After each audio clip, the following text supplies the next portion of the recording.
हजरत उमर बिन अब्दुल अजीज Iraq में रहने वाली एक औरत थी। उस औरत का खामद फौत हो गया तो 5 बच्चियां यतीम थी। वो इराक से चली और जनाब उमर बिन अब्दुल अजीज के पास आई कि आप मेरी बच्चियों का वजीफा लगा दें। वो कहती है जब मैं पहुंची ना, यहां तो अब तो इस्तकबाल, आना जाना बड़े मामलात हैं। अब तो बच्ची की बारात आए और 5, 7, 10, 20 लोग दरवाजे पे खड़े ना हो तो बारात नाराज हो जाती है।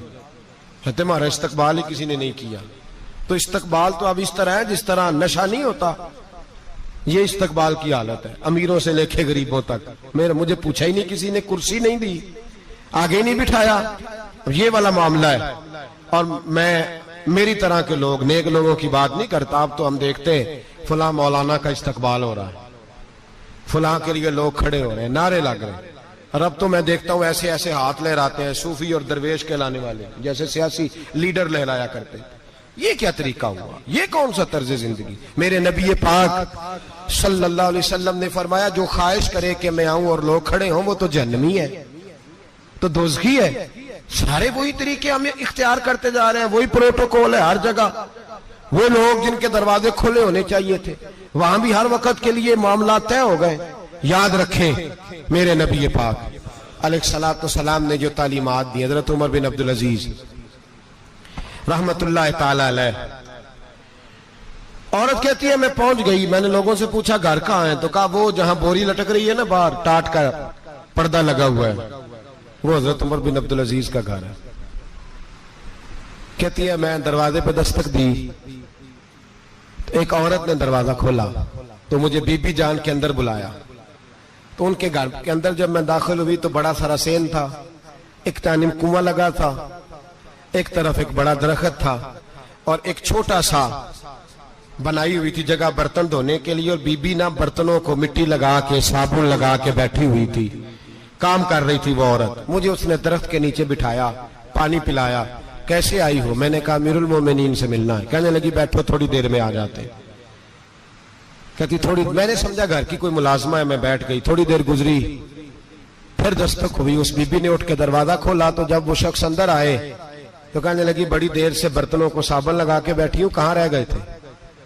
कहती है वो साहब कहने लगे बस जरा मसरूफ हो गया था, दौड़े गए, कुएं से पानी निकाला, बीबी को दिया, उसने बर्तन धोए। कहती है फिर थोड़ा सा सिरका और एक रात की रोटी वो लाई, उस शख्स ने खाई। मैंने कहा कि ये दोनों घर के मुलाजम हैं, मियां बीवी काम करते हैं। जब वो खाना खा चुके तो वो औरत मेरे पास आई, कहने लगी उठ के मिल लो अमीरुल मोमिनीन से। मैंने कहा कौन अमीरुल मोमिनीन? तो कहने लगी कब से तो आए हैं, ये जिसने कुएं से पानी निकाला यही मुसलमानों का अमीर है, और ये जिसने दरख्त के नीचे बैठ के सिरके से रोटी खाई है यही है।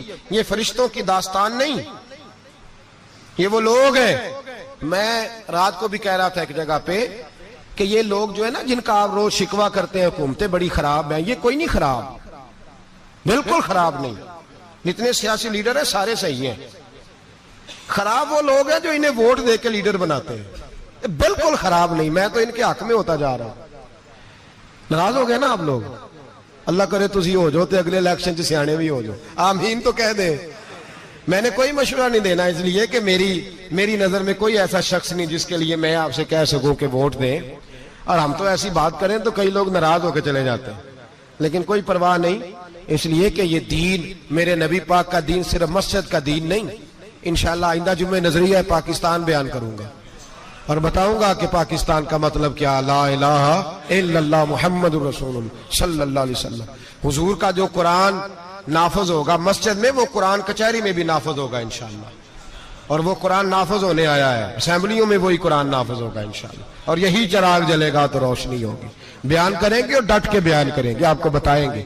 बात जो बात समझा रहा हूं फिल वक्त वो समझे, मुजरम वो नहीं जो बड़ा बन के लूटता है, मुजरम वो है जो उसको सपोर्ट करता है, जिसने उसे बड़ा बनाया है। ये याद रख ले, हमारी कोई बचत नहीं होगी, हमसे पूछा जाएगा।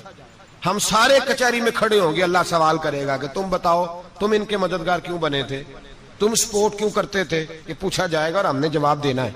बहरहाल आम दाम बरसरे मतलब जनाब उमर बिन अब्दुल अजीज रहमतुल्लाह अलैह के वो बीबी गई तो कहने लगी कि ये अमीरुल मोमिनीन ने कहा, वो उठ के हाजिर हुई, कहा हुजूर मैं इराक से आई हूं, मेरा खामन फौत हो गया, मेरी 5 बेटियां हैं, वजीफा लगा दे। वो बीबी कहती है मेरा दिल था कि यतीम बच्चियों का 100 दिनार साल का लगा देंगे तो बड़ी बात है। कहती है जब मैं उनके पास गई तो हजरत उमर बिन अब्दुल अजीज को बताया तो वो रोने लग गए और मुझसे माफियां मांगने लगे। मैंने कहा हुजूर आप क्यों माफी मांगते हैं? तो कहने लगे इसलिए माफी मांग रहा हूं कि तू मेरी रियाया में थी और तेरी 5 बच्चियां यतीम थी, तुझे खुद चल के आना पड़ा है, मेरा काम था तेरी खबर लेता, माफ कर दे अल्लाह की रिजा के लिए। उन्होंने वजीफा लिखना शुरू किया तो मेरी एक बच्ची का 1000 दिनार साल का लिखा। मैंने कहा अल्लाह तेरा शुक्र है। फिर दूसरी बच्ची का 1000 लिखा तो मैंने कहा अल्लाह तेरा शुक्र है। तीसरी का 1000, चौथी मैंने कहा शुक्र है। जब चौथी का लिखा तो मैंने कहा अल्लाह आपका इकबाल बुलंद करे, अल्लाह आपको हमेशा इसी तरह फलता फूलता रखे। कहते हैं जनाब उमर बिन अब्दुल अजीज ने कलम रख दिया, फरमाने लगे मैं 5वीं का वजीफा नहीं लिखूंगा, 4 बहनों से कहना बांट के इसे भी दे दे। कहा हुजूर क्यों? आप फरमाने लगे जब तक तू अल्लाह का शुक्र अदा कर रही थी मैं भी रब से जुड़ा हुआ था और अल्लाह से डर के लिख रहा था। अब तूने मेरी तारीफ की है, अब मेरी जात आ गई है, अब मैं अगर ये वजीफा लिखूंगा तो इससे अल्लाह राजी नहीं होगा, इससे मेरे नफ्स में रिया पैदा होगी। अब मैं 5वीं का नहीं लिखूंगा, जा और जाके इराक के गवर्नर को दे। बीबी कहती है मैं घोड़े पे बैठी और मैं चंद दिनों के बाद इराक पहुंची। जब सवेरे आके मैंने वालिए इराक को रुका दिया तो वो चीख मार के रोया। मैंने कहा क्या हुआ?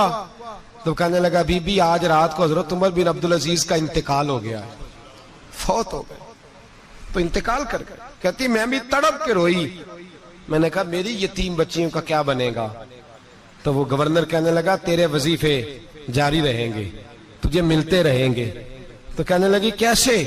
कहने लगा मैं अगर तो गवर्नर रहा तो तेरा वजीफा जारी रहेगा और अगर गवर्नरी से उतर भी गया तो मैं जाती तौर पे मालदार हूं, फिर भी तेरी बच्चियों के माहाना पैसे पहुंचते रहेंगे।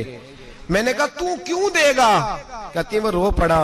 कहने लगा अगर अमीर हजरत उमर बिन अब्दुल अजीज जैसे हो तो फिर अल्लाह गवर्नरों के दिलों में भी रहम डाल दिया करता है, फिर मेरे जैसे लोगों को भी वो बदल देता है। हजरत उमर बिन अब्दुल अजीज घर आए, 3 बेटियां थी। एक को आवाज दी, वो आई तो उसने मुंह पे हाथ रखा है। दूसरी को आवाज दी, वो आई तो मुंह पे हाथ रखा है। तीसरी को आवाज दी तो मुंह पे हाथ रखा है। आपने अपनी बीवी से कहा कि ये बच्चियां मुंह पे हाथ क्यों तीनों ने रखा हुआ, क्या बात है? तो बीबी रो पड़ी, कहने लगी 4 दिन हो गए मेरी बेटियां प्यार से रोटी खा रही हैं, 4 दिन हो गए, उनके मुंह से बदबू आती है इसलिए वो आपके सामने आती हैं तो मुंह पे हाथ रख लेती हैं 4 दिनों से। बीबी रो रही है, हजरत उमर जलाल में आ गए। आप फरमाने लगे तू ये रो रही है, तू रोई है, तूने मेरे घर में रह के अल्लाह की नाशुक्री की है, तू शुक्र अदा नहीं करती कि 3 वक्त प्याज और रोटी तुझे घर की 4 दीवारी के अंदर मिल जाता? रो रही है और मैं आ मेरे साथ बाहर निकल, तुझे वो लोग दिखाऊं जो झोपड़ियों में रहते हैं और मांग के खाते हैं, आ तुझे दिखाऊं। इतनी नाशुक्री कि घर के अंदर प्याज पहुंच रहा है, रोटी पहुंच रही है और तू कहती है मेरी बेटियां प्याज से खाती हैं, शुक्र कर फाके नहीं काटने पड़े। फिर अगले लफ्ज कहे तो रो पड़े।